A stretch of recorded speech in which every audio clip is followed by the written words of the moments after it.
В Нагаево вернулись 90-е. В выходные на один из жилых домов произошло вооруженное нападение. С пистолетами в руках глубокой ночью несколько крепких мужчин пытались проникнуть в дом, где спала семья из 3 человек. Пока обошлось без жертв. В продолжении темы репортаж Радмира Азнабаева.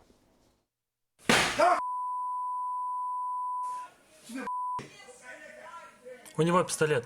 Это не фрагмент из бандитского сериала, а реальная разборка в стиле 90-х. Резиновая пуля травматического пистолета угодила в голову хозяина дома. Но благодаря то ли рикошету, то ли расстоянию, оборонявшийся Иван Блынский отделался лишь сотрясением. Уберите оружие! Смотрите истории!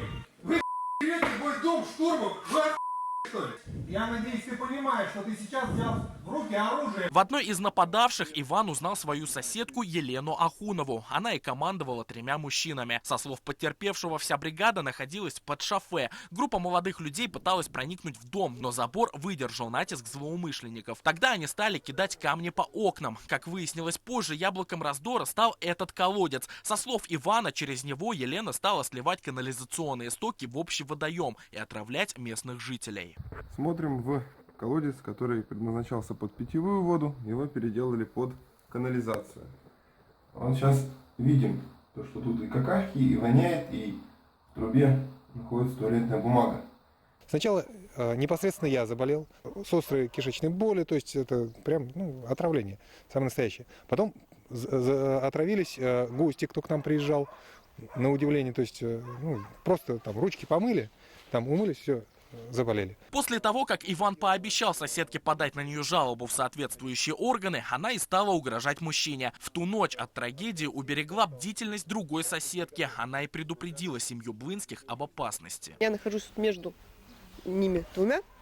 Слышала возню, прислушалась и поняла, что они собираются, так сказать, учинять физическую расправу над Иваном. Позвонила Ивану. Дальше они пошли, начали очень громко кричать угрозы. Они стреляли, я слышала хлопки выстрелов.